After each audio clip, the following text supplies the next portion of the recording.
Hello, entrepreneurs, dreamers, business owners, and happy people with high hopes. Welcome to Cashflows with your host, Cash Matthews.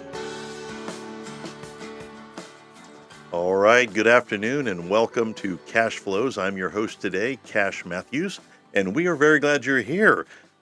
This show is about those questions in life that are worth talking about, whether it's life or business, relationships or health. We try to talk about all those things and, help take the next step for people. Our motto, as you see behind us, is fire, aim, ready. And, life can you get stuck pretty easy.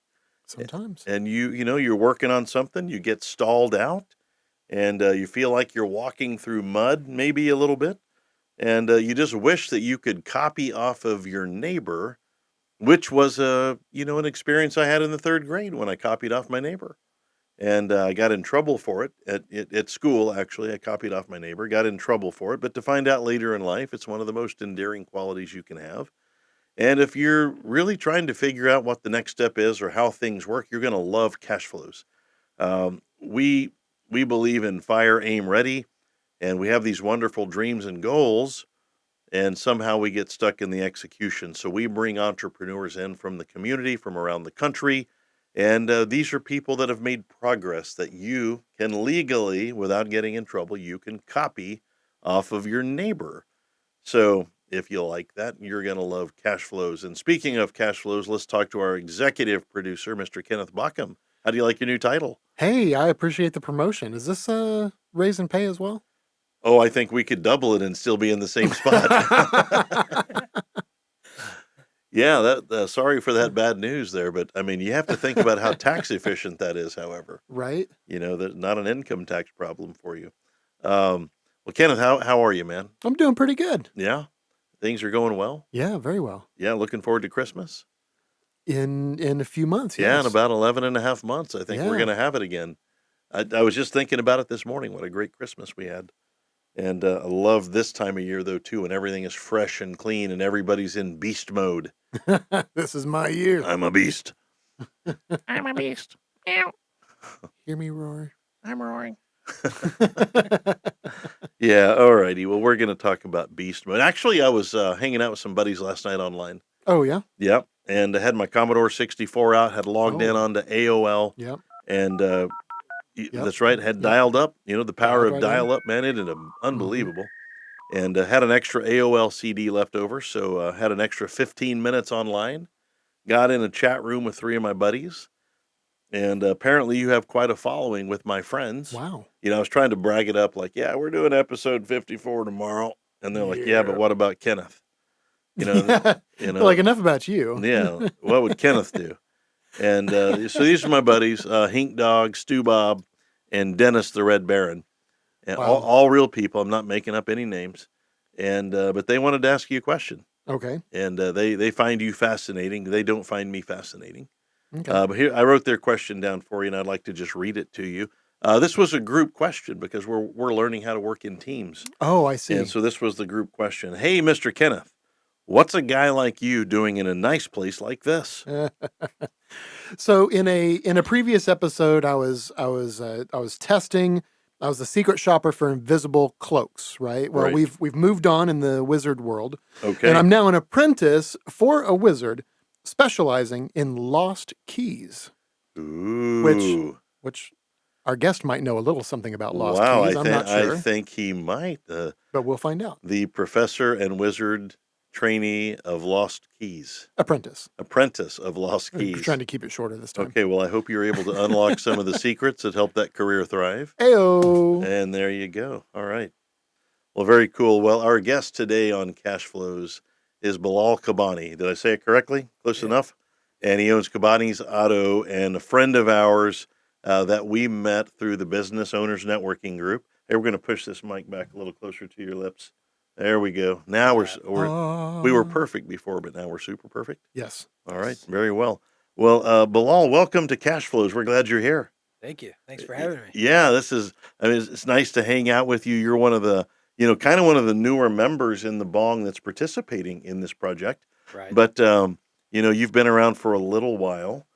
And we would love to hear just kind of your take on the bong before we dig into your business and, what's going on in your world. But tell us a little bit about what the bong has meant to you. Okay. So the best thing I like about the bong, I like about the bong is that it's friendship based. Right, You're not trying to sell your product. You are not pushing anything. You're building relationships. right, And that has been the basis of my business since day one. right, I always focus on relationships. right, Sales happen by default. When somebody likes you, they're going to do business with you. You don't have to sell anything. right. So this is one of the things I love about the bong. Where you always tell us don't pass out business cards. I don't even carry them anymore. Right. Yeah, You I know? ruined you for business cards. Yes. Yeah, I'm yes. saving you like $12 a year. Thank you. Yeah. Yeah, so you've made a few friends at the bong? I've made quite a few. Yes. Yeah, And a lot of people like-minded. I've always kind of been a lone wolf. I never really got along with anybody because anytime I would run into another business owner, they're trying to sell me something. So I kept my circle really small, and I Right. had no interest in hanging out with other business owners because Right. everybody's trying to say, "Hey, I just signed up and I have this special deal and blah blah blah." And like, "Hey, dude, leave me alone." Yeah, chill You out a know? bit. Yeah, Yeah, yeah, get to know me. yeah. Well, I know that we're going to interview Charlotte Harper, the president of HER Appliance, here in a little bit. hmm And I know you have a story relating to her. And I wanted to lead with the Charlotte story because I think it's fantastic. Number one, it talks about how much people trust you. Yes. And number two, it talks about the actual person that you are. Uh, Take a minute, to walk us through Charlotte's story. We'll have her in here in a little bit, but we want to hear your side of that story because I think it turned out so great. Okay. So I met Charlotte in the Bong Right. probably 5 months ago, 6 months ago. I don't Right. know exactly. We've been talking, on and off. We've seen each other at the Bong events, and we've become good friends. Right. And she's in the service business. I'm in the service business. We kind of see eye to eye on a lot of things. Sure. Um, Anyways, unfortunately, she had an accident. It was middle of the night In her car. in her truck. Right. Yep. And this is a truck she relies on for business. This is her business vehicle. This is Yeah. her moneymaker. Right. Yeah. It was awful. Yeah. So luckily she's okay. So she calls me. Must have been like 9 o'clock at night or 9:30 at night. I don't remember. And you answered I did. because she's your friend. Yes. Okay. Yes, absolutely. And she said, Bilal, I just had an accident. I don't know what to do. Poor thing, she was just freaking out. Right. So I said, are you okay? She says, yes. Like, okay, that's good. Where are you? And she told me where she is. Like, do you want me to come to you to help you? And she said, well, I don't know if there's anything you can do for me, but I will let you know. And I kept my phone on. I was in bed and I still left my phone on just in case she needed something from me. Right. And she was able to get her truck towed to the house. And we talked the next morning, and we were trying to figure out how to get her truck to my shop. Right. So it had been damaged in a way that the suspension was damaged to the point that you cannot tow the vehicle safely Oh, no. without breaking the front bumper off. Man. So in the process of towing, something actually came apart, and they actually had to put it on a cinder block, and the cinder block got crushed. So the truck had dropped, and there was no way to put it on a tow truck without damaging it further. Oh my gosh. Yeah. So I'm sitting here thinking, we talked back and forth. I'm trying to find a way to get her truck on a flatbed without doing more damage to it. Now, bear in mind, the cinder block is crushed. The truck is sitting like on the ground. Oh man. Okay. So it's It's in like a bad on the spot. ground. Yeah, the bumper is literally like half an inch away from the ground, and Oh man. it's still sitting on the crushed brick cinder block. Oh no. So the minute it comes off of that block, it's gonna hit the ground. Right. So at this point, we didn't realize that the truck has been totaled. We found out later, but Right. I was trying to not cause more damage. So I thought about it, and I finally came up with a solution. I took one of those metal ramps that you drive your car up on in the driveway to change your oil, Oh right. flipped it upside down, took her wheel, flipped it upside down, kind of cradled the whole bottom of the truck, and I found a way to kind of slide the truck up onto the flatbed while keeping it high enough where it's not going to damage anything else. Oh man. Yeah, it was quite a morning. So, but you got it up to your shop. Yes, we got it to the shop. Go back to the night before. You're up at 9:30 taking calls from potential clients because they're in trouble because they're your friend. I mean, they're not in Yes. trouble because of your friend, but Right. you stayed up to make sure your friend was taken care of. Yes. I think that's everything that needs to be said about networking. Hmm. Right there. Like, Absolutely. you made friends with Charlotte, and the first day you met her, you didn't go, "Hey, let me tow your car in." Why? It wasn't the time for that. No. It took a little while. And Mm-hmm. then that's to me one of the great things about networking is just Yeah. gently moving yourself where people know who you are. Sure. And I admire that, and I admire you keeping your phone on until 9 o'clock or 9:30, and making sure that she was taken care of. Yeah. Like that's tremendous. Well, so the outcome was what? They totaled her car. They totaled the Well, truck. she totaled her car, but they totaled it Yes. out, the insurance people. Yes. Man, The curb came out of nowhere. that's what they say. Yeah. I'm thinking that curb had been there a while. I think it may have been, but I'm not going to tell her that. Right. Well, know. we're not recording that. Oh wait. No. wait. Oh. Whoops. Can you edit that? Yeah, we are a no edit organization. Well, so I want to learn more real quick about you. What's your family composition? You're married with children? Married with children. Yeah, how many kids you have? I have 2 and 1 on the way. Just found out. Oh, Awesome. wow, congratulations. Thank you. Thank Like you. we're just hearing this the first time. Yes, I just Right found here. out. Another bong baby. Yes. There it is. Very cool. So how old are your kiddos? My son is 7 and my daughter is 5. Now, you are a rabid entrepreneur. Very much so. I mean, imagining you having a job. I couldn't do it. I- I don't fit in the mold. Yeah, I've tried. It's just I don't like to follow rules. right. If I don't agree with something, I just will not do it. And I've seen this. I've tasted entrepreneurship, and once you taste that, it's very, very incredibly hard. Yeah, it's intoxicating in a way that you can't go back. No, it's not Mm. possible. Right. You will die inside just slowly over time Yeah. if you leave your entrepreneur position and go into a 9 to 5. You just can't do it anymore. So let's talk about those early days when you became an entrepreneur. Oh, Were man. you an entrepreneur as a kid? Did you have entrepreneurial thoughts? I did. Yeah. Yes. So I grew up in a family full of entrepreneurs. Okay. So my mom's side of the family were academics. Dad's side were all entrepreneurs. So I remember when I was 6, 7 years old, I would go to work with my dad. And, I, from a really young age, I was working and he would pay me, peanuts. Right. He just wanted me to learn the value of the dollar. Sure. Right? Which now we won't talk about that, but that's another story. So I worked with my dad for many years, and when I was probably about 11, 12 years old, he kind of took me to the side and told me, do you want a car when you're 16? I said, yeah. He said, okay, Yeah. you're going to have to start saving for it. Right. Like, oh, okay. So I did. I was 12 or 13 years old. I don't remember exactly, but I started going to work after school. I would get off school at 2:30, be at work at 3:30, and I would work until closing, which was 9:30, 10 o'clock. Wow. Yeah, yeah, And But it can- but you're making some good money for a kid. yeah. And I wasn't paying for fuel. I wasn't paying for car insurance. Right. I had it made, and I would take a nap between the time I left school and the time I got to work in the car. So it worked out. And did you have a car waiting for you at 16? Did you figure it all out? Yes.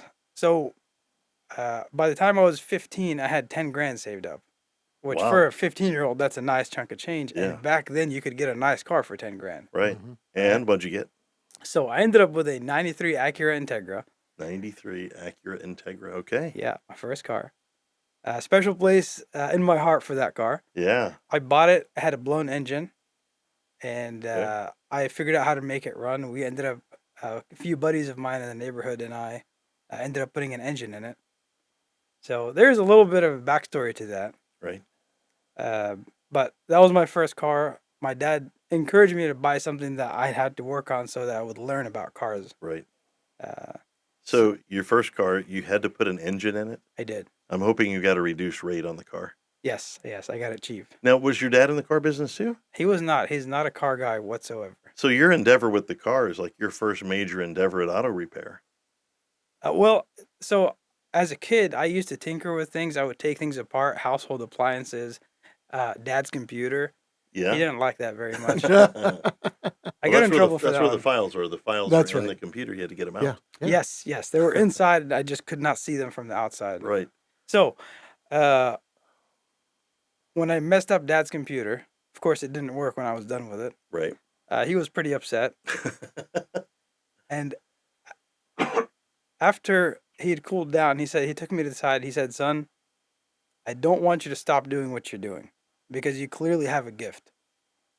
So I was, really excited that I wasn't in deep trouble for that. And dad saw a gift, saw something in me that I didn't know. Right. And fast forward a few years, I was fixing everything in the house. I was the one, I had a little toolbox, one of those little tiny ones that had Yeah. the short screwdrivers and stuff. Right. So I fixed things around the house. I fixed the lawnmower. My mom's car broke down. I fixed that. This was probably by the time I was 14. So when I was 15, I had a good idea of how mechanics worked. Right. So, yeah. Well, that's a cool story. So when do you take us through the time you're replacing the engine in the Acura and you open up on day one as an entrepreneur with a business fixing cars? Okay, so this may come as a surprise, but the whole shop was an accident. Never intended to open a mechanic shop. Oh, okay. Yeah. So after I had fixed my Integra, I started modifying it a little bit. And then an opportunity came up. I was in high school at this point, Right. and I bought a car. It was like $800, like super cheap, just beater. It had dents on it. The wheels are trashed. So I kind of took it home, cleaned it up, straightened out some of the dents, put a new set of wheels on it, and I turned around and sold it. And a And profit? dude, I made I think I had $1,100 in it, and I sold it for $2,800. Jeez. This is a 15-year-old kid, 16-year-old kid, maybe Right. 17 at that point. So that's when my entrepreneur came out. I was like, wow, I didn't know this was possible. I'm working, 50, 60 hours a week, and I don't make this kind of money in, Right. a month. Right. So That's awesome. I was hooked, man. And then I started scouring, back then it was Craigslist. Marketplace wasn't a thing at that point. So I started flipping cars, 1, 2, 3, 5, 10. And at some point I had about 13 cars. And the Wow. driveway was full. My parents' yard was full. And so I decided, yeah, it was interesting. This is the good stuff. Yeah, yeah. Man, this is takes me back. Yeah. So you're flipping cars. Yeah. I want to know when Kabani's auto Okay, so repair. I'm getting to that. I Okay. want to hear this story. Yes. So I got to a point where I had 13 cars, and all the registration was due, and I was just flipping titles, I wasn't registering them, and I didn't want to pay insurance and registration on every single one of those cars. Right. So at that point, I went out and got a used dealer license. Oh, okay. Yeah. So the first dealership was a tiny little place. You could put 20 cars in it, and it looked like a full lot with 20 cars in it. That's how Yeah. small it was. Right. So this was 2008. I did that for about 3 or 4 years, and I got to a point where I had outgrown this little dealership, and I had to have more room. Yeah, Things are going good at that point. I mean, that's funny. Wow. Yeah. yeah. So I found the place that I'm currently at, and we're talking like the office was maybe like 400 square feet in a tiny little place, Right. my current location. Right. I went from that to probably about 2 acres and probably 9,000 square feet inside. So, I mean, Wow. it's a huge upgrade, right? That's awesome, though. I mean, that's what a transition. Yeah, it was amazing. And I remember when I walked in there, I was like, what am I going to do with all the space? Right. I'll never outgrow this. Right. And where are you today? I'm outgrowing. I'm building on the lot next door. Well, how long have you been up there? How long has your office been open I there? have been there since 2011. Wow. Yeah. So Yeah. 12, 13 years, I guess, going on. Wow, that is amazing. Yeah. So, okay, are we done? Are you still what? going? Yeah. One more thing. All right, bring it. All right. So at that time, they just introduced cash for clunkers, Oh and the yeah, used car dealer market just tanked. yeah. Right. They I were remember taking that. perfectly good cars and killing them. Right. Right. So that killed the small dealers because we didn't have cars that we could buy and resell. Oh yeah, because they were. Yeah, that's right. They were taking perfectly good cars that we would otherwise recondition and resell, put back on the road so they could sell more new vehicles. So, Yeah, I forgot about that. yeah, it was a mess. Yeah, that's a mess. So, one of the mechanics that was working for me at the time said, "Hey, Bilal, we have the shop, we have the skills. Why don't we just work for people, do mechanic work for the public?" That would make And sense. I said, "Okay, let's give it a shot." And that's where Kabani's Auto Repair was born. It just sort of happened. It just happened, man. And what year was that? This is 2012. So you've been at it 11, almost 12 years. hmm And how's it been? It seems like you're doing pretty good. Man, I am blessed beyond comprehension. I cannot believe I have so much more than I deserve. I'm Right. like you know, and for those of you listening that are just kind of starting out, I just want to say you're gonna go through some hard times. Yeah. It's part of it. Well, You and know, that's the stuff we want to talk about. yeah. Your business has had hard times. All of our businesses have hard times. Oh yeah. Is there some secret sauce to avoid the hard times, or I don't think you can avoid them. How do you deal with them? So How do you deal with them now as an as an adult? I'm sure those first 2 years were tricky, number one is keep your expenses as low as possible. right? Right. Don't have a lot of liability because at first business can be volatile. So Right, one day you're on top, one day you're in really bad shape. right. So make sure you don't blow all your money the minute you start making money. I've seen so many guys do this and they're out of business in 6 months. You Right. just can't do that. Right, So number one, pinch your pennies. You have to right. until you've got a good customer base and you're comfortable. But the thing is this, you're gonna have some tough times, whether you've been in business for a long time or you're just starting out.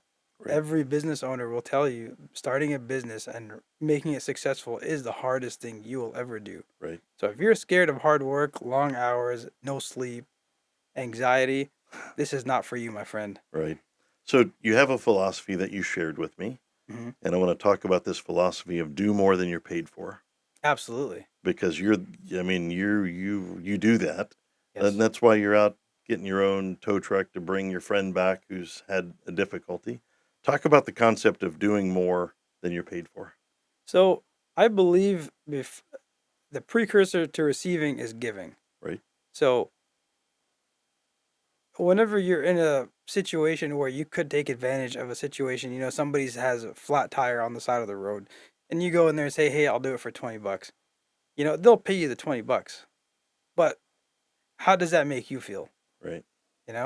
I think giving is much more rewarding than receiving. Yeah, for sure. So For sure. it's just something that I was taught. Oh, I will go back to this. So when I was a kid working in my dad's grocery store, we used to buy like bulk rice, beans, lentils, and we would package them in the store in house. Right. And we'd make the labels, and it would have 2 pounds or 4 pounds or however many pounds it had in it. And Dad would always tell me this, and I didn't get it when I was a kid, but now I understand. We rarely do.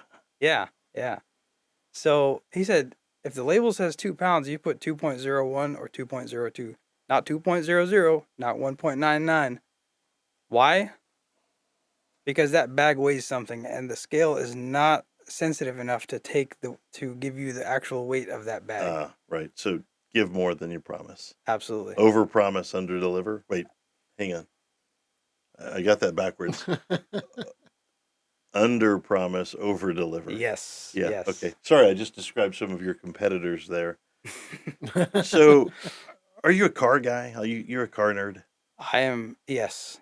I eat, sleep, breathe. My wife gets sick of it because all I can talk about is cars. Right. She's like, "What about this celebrity?" I'm like, "I don't care about that." So, what's your favorite? I mean, like you only get to have one car the rest of your life, a collector type car. What's your car? Oof, that's a good one. I don't think I'm not a one car man. But you got to have one, man. This is perfect world. Mine's a 63 split window Corvette. Ooh. You have a favorite car, Kenneth? Like if you had to have a No, different car? I No? don't. I'd have to think about that. Yeah, I'm more of a beige pickup guy anyway, but if I had to have a collector car, the old Corvette. So, okay, yeah, those are good. 63 split window. I think my favorite would be, so there is one car that has actually scared me, and that Ooh. would be a Dodge Viper. Okay. This is an old Dodge Viper. It didn't have like all the fancy traction control. Ah. So if you give it a little too much gas, you're leaving the road. So I'd say that's probably the most fun I've had. Right. In anything, I mean, what's it like? Do you get to work on vintage cars? Do you see those come through? I do. What's that like to work on cars that you'd just as soon own?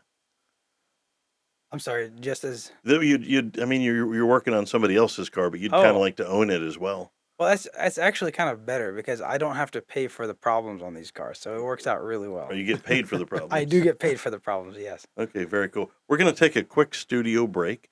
We're here with Belal Kabani, Kabani Auto. Am I saying it the right way? Kabani's Auto Repair. Kabani's Auto Repair up on Admiral in North Tulsa. We're going to take a quick studio break and visit with Mr. Kenneth. Who do we have today for our advertiser? All right. Thank you. We are going to take a quick pause and appreciate all of those who make it happen. Coming to you live from the dynamic spaces here at Elevate Coworking, our signs crafted by the talented team at CM Customs. We're spotlighting the innovators from Tulsa's Business Owners Networking Group, connecting great minds across the city.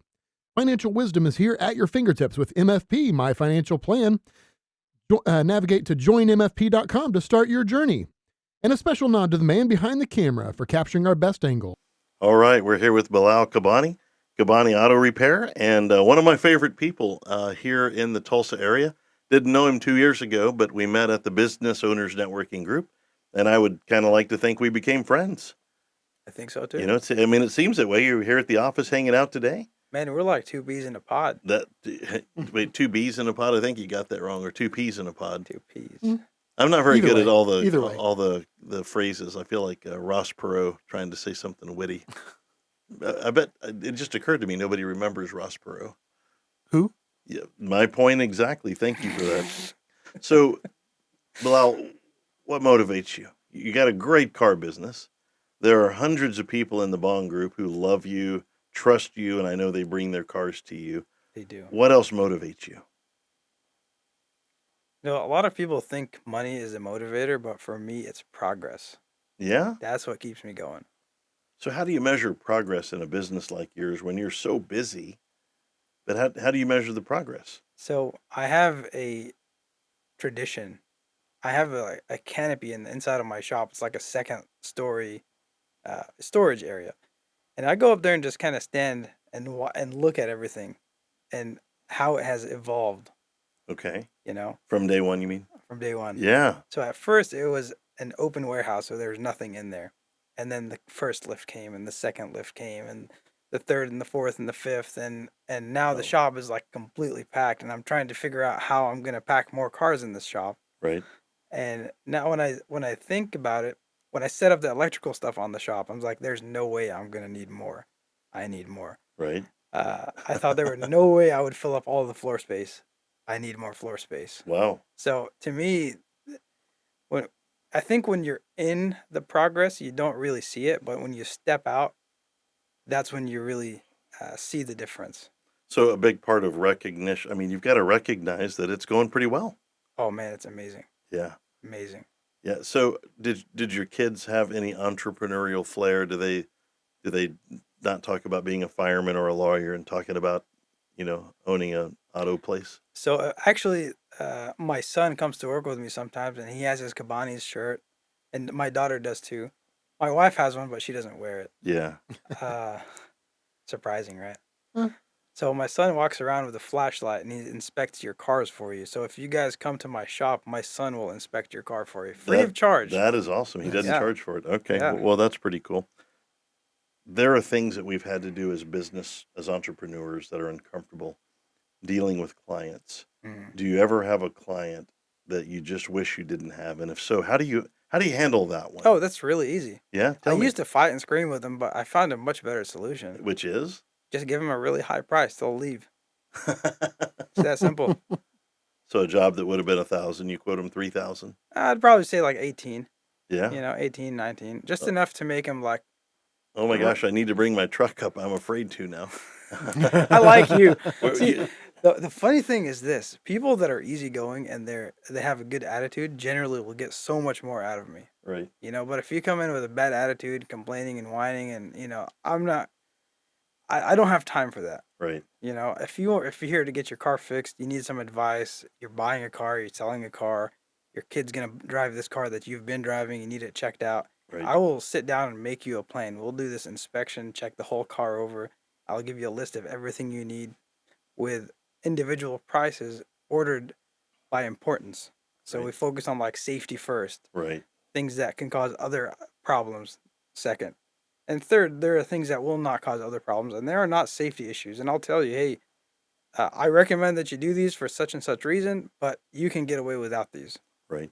So you have that's priority repair. Yes. Something that okay, It's a that makes safety issue. So, like, your wheel's not going to fall off your vehicle while you're driving down the highway. yeah, that's always a bad thing. That's a when- bad thing. That Right. when that happens. So what about? I mean, you live in a part of town that and I don't know that part of town that well, but I also see you as a guy who gives back to your community. How involved are you with the North Tulsa area? Hmm. Well, I feel like everybody can give back in little things. Doesn't have to be monetary. The way I see it is this: every person that you touch, you should be a blessing in their life. Right, So whether that's I gave them good advice, I did a good job fixing their vehicle, I talked them through a big problem, or I helped them out. There's been cases where I see the need that somebody just they cannot do it. I'll give you an example. Single father, recently divorced. He just lost his job. His brakes didn't work on his truck, and it was a safety hazard. right. And the man was crying in my office, literally crying with tears. And I told him, man, you know what? Just go have a seat. I'll take care of it. I fixed his truck, didn't charge him a dime Right. because I felt that he needed some help. And that guy will be your client for all the years to come as well. Even if he doesn't, that's okay because I did it for God. I didn't do it for him. Right. Well, I And mean, that's the thing. Hmm. I don't know if we can get a much better business statement than that. Yeah, let's hit the button for it right there. Yeah. We gotta save that. Yeah, that was pretty good. I did it for God, Mhm. not for the customer. Yeah. Well, I mean, that's certainly a way to give back. Yeah. And Absolutely. man, I think that's a beautiful thing. So tell me if I'm right on this. The customer is always right. False. False. Ooh. Absolutely false. Okay. Dish. What do we tell me about that? I think in general, most business owners are good people, right? Yeah, I believe I've known many business owners, and most of them are really good people, right. right? I've also known a lot of people. I've seen this in my business. People come in, they don't have their stuff together. Everything is a problem. They can't come in on time. Uh, The noise that's been happening for 7 months is now your problem, and it's an emergency, right. and you are obligated to help them, and they're gonna lean on you. I'll help you out, right? But you have to take responsibility. Right. And there are people that you simply cannot please, and that's okay. Those are not your customers. So if you guys think that you're gonna be able to please everybody, just Yeah, probably not. no, you're gonna make yourself sick trying to, and they're not gonna be happy no matter what you do.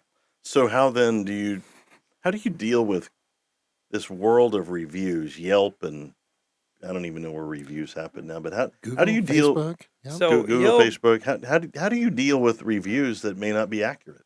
okay, so the easiest way is don't try to ignore it. First thing is you try to resolve it with the customer. A Right. lot of times, just call them like, "Hey, look, man, what's going on? What can I do to help? How can we solve this?" Right. In a lot of cases, just a simple conversation, 5 minutes, and you can come up with a resolution. All is well. Um, Other cases, I'll give you an example. I had a young lady bring me a Range Rover, which had like 80,000 miles on it. And if you guys know about Range Rovers, they're made of everything is almost plastic under the hood. Oh, Yeah, so they're engineered to fail. All the plastic stuff fails. there goes our sponsorship with Range Rover. Oh, sorry Wah, guys. wah, wah. So she came in with a coolant leak, and it was her water pump. We changed the water pump, and it started leaking somewhere else. something we did not touch. Right. So she got upset, and she got on, Google and left a horrible review. Okay, because she thought you made the other part leak. Yeah, yeah. So I can actually read it off to you what I answered her, and it's very simple. Actually, I can't find it now. But anyways, You can paraphrase.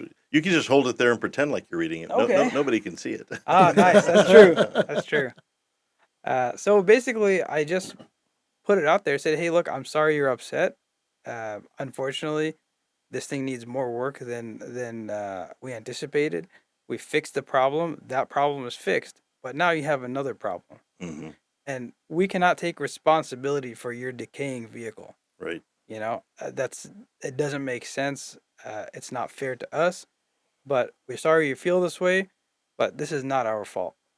And the thing is, you have to take your ego out of the situation. Yeah. If you're like charged, and it's so easy to get upset, and I was really upset I whenever she imagine. left that. So, and I had bent over backwards trying to help her, and Yeah. still not happy. And then that. Yep. Yeah. So what you have to do is cool down first. Don't reply immediately. Wait a day or two so you can kind of come back to where you're not upset. Right. And then just think about it. Try to solve the problem. If you can't, you can't. And if the person just refuses to come around, you just say, "I'm sorry for your bad experience. Please let us know what we can do next time to be better." Right. And that's it. People see that when they read the review and they read your reply. You're a professional. Right. You're not attacking them. Yeah, and you're not reacting, you're responding. Yeah. Okay. Yeah. Very, very cool. Well, what do you work on anything else up there? 'Cause that seems like I heard you say you worked on something else, but you like everything that moves, right? I like everything that moves. Yes. Motorcycles? Motorcycles, four-wheelers. I have a customer. She's a little old lady. She's the sweetest thing ever. She said, "Bilal, I have a tiller that doesn't work. Can you help me with that?" I'm like, "Yeah, bring it over." And you worked on a tiller? I fixed her tiller. Yeah. Wow. Yeah. Cool. So Dig it. Dig it. That's a funny joke. Dig it. Yeah. Oh, tiller. Okay. yeah, Yeah. that's good. It took That's me a really second. good. Here, I'll hit the button for you. There we go. There we go. Thank you. Well, I don't want to get to the end of this podcast in review and go, man, Oh, no that jokes. was kind of funny. Yeah, sorry. Okay. Well, so Bilal, we're going to wrap up here. You're one of the most respected guys in the Business Owners Networking Group. You've made a giant Wow. difference in the lot. People rave about you. You have raving fans, and you awesome. did that in a short amount of time. And just watching it, but it's your words coming to life. Take care of people. Absolutely. You give more. Give more than you sell. Deliver. Communicate well with people. Everything you're saying explains why you're one of the fastest growing businesses in the B.O.N.G group.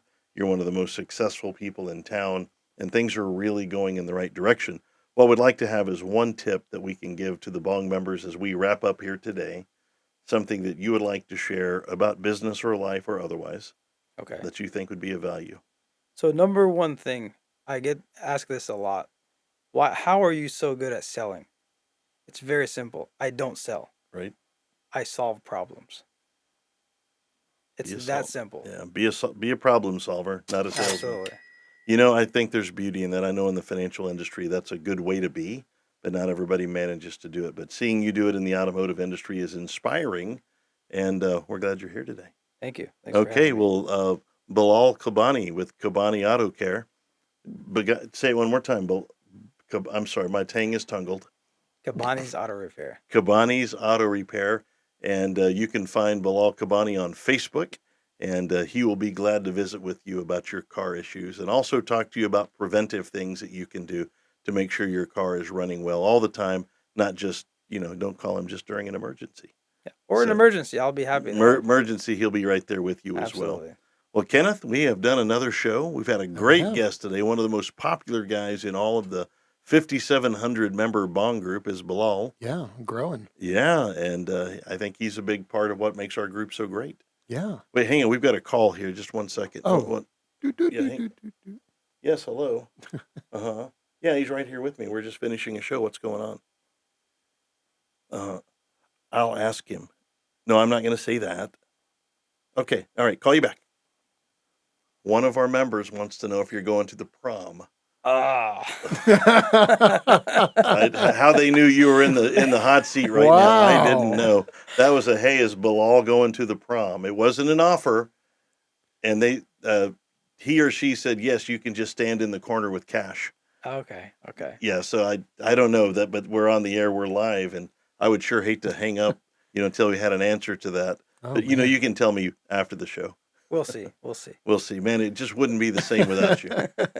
All right, well let's wrap this up, Kenneth. Thank you for today, sir. Yeah, you're welcome. Yeah, Thank you. this was a nice show. I've been wanting to. When we put this together, he's one of the guys that I want to put out in the world, and somebody who surely deserves it. So Yeah. that'll be a wrap for today's show, and thankful for our guests and for our sponsors who continue to make this show relevant. And it can be a crazy world out there trying to keep everything together and trying to figure out how to run a business, build a dream, work on a car, and run a life. And we hope that the people that we bring together with you can make a difference in the way your life turns out. So today, let's be nice to each other. Let's share our toys. And for today, let's find one person that we can forgive that absolutely doesn't deserve it, because forgiveness is powerful, and not for the other person, but for you. And forgiveness is about you taking that chain from around your neck that's tied to a stone and allows you to be free of whatever that person may have done. So forgiveness is powerful. We are all forgiven. Shouldn't we forgive others? Yes. And the people that won't forgive us are our three buddies waiting for us down at the Quick Trip as we sit here. So, hey, Dennis, Stu Bob, Hink Dog, man, load up on the jerky. It's half off. I'm pretty excited about that. And we're gonna grab some Red Bull. We'll head right over. And thank you guys for being here. This show is about you. Thank you for being part of Cashflows.